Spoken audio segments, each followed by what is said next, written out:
गरीब बहू सफेद साड़ी में बैठी हाथों में अपने पति की फोटो लिए रो रही है और सास ससुर बहू को ताने दे रहे हैं।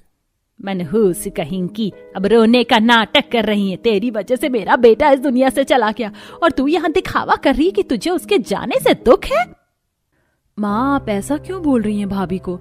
अगर भैया अब इस दुनिया में नहीं रहे तो इसमें भाभी की क्या गलती है? वो गर्भवती है, ऐसी हालत में ऐसी बातें करना सही नहीं। निशा बेटी, अभी तुम बच्ची हो, तुम्हें नहीं पता कुछ भी। तुम्हारी माँ बिल्कुल सही कह रही है। इसकी बचकानी हरकतों की वजह से आज हमारा बेटा हमसे दूर हो गया। क्या जरूरत थी इसे रात के 1 बजे मेरे बेटे को बाहर भेजने की? आइसक्रीम ही तो खानी थी, अगले दिन खा लेती। और मैं तो ये कहता हूँ कि ठंड में आइसक्रीम खाता ही कौन है भला। विनोद और आशा अपने बेटे की मौत का जिम्मेदार अपनी बहू को ठहराते हैं, क्योंकि आरती गर्भवती थी और रात के 1 बजे उसका आइसक्रीम खाने का मन करता है। इसलिए वो लड़कर अपने पति को घर से बाहर भेजती है और इसी बीच एक्सीडेंट में आरती का पति सभी को अकेला छोड़कर चला जाता है और इसकी जिम्मेदार आशा विनोद अपनी बहू को मानते हैं।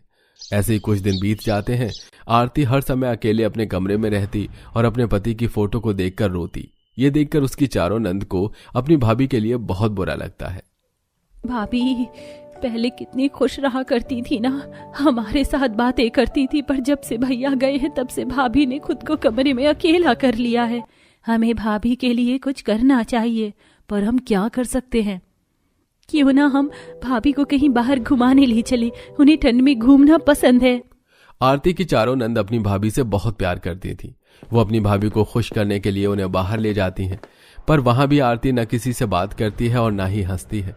उल्टा कुछ शादीशुदा जोड़ों को देख और उनके बीच का प्यार देखकर वो रोने लगती है। क्या हुआ भाभी? हम आपको बाहर घुमाने के लिए लाए थे, पर आप तो रो रही हैं। हाँ, मैं रो रही हूँ क्योंकि आज मेरी ही गलती और जिद की वजह से तुम्हारे भैया हमारे साथ नहीं है। मेरा बच्चा जब इस दुनिया में आएगा तो मैं उसे क्या जवाब दूंगी? आरती रोती हुई वहां से चली जाती है। कुछ देर बाद चारों बहन अपनी भाभी के साथ घर आती हैं और घर जाकर आरती खुद को फिर से कमरे में अकेला बंद कर लेती है और ये देख आशा एक बार फिर अपनी बहू पर भड़कने लगती है। ये सब इस विधवा का ड्रामा है। मनहूस कहीं की पहले मेरे बेटे को खा गई और अब मेरी बेटियों के सर पर बुरा साया बनकर मंडराती रहती है। तुम चारों भी कान खोल कर सुन लो कि कोई जरूरत नहीं है उस मनहूस के साथ रहने की। पड़े रहने दो उसे कमरे में। माँ, कभी तो सोच समझ कर कुछ अच्छा बोल दिया करो। अगर आज हमारे भैया बीच नहीं है तो इसमें मेरी भाभी की गलती नहीं है। वो सिर्फ एक हादसा था, ना कि ये सब कुछ भाभी ने किया है। निशा उल्टा अपनी माँ को ही सुनाकर वहां से चली जाती है। ऐसे ही एक दिन निशा को पता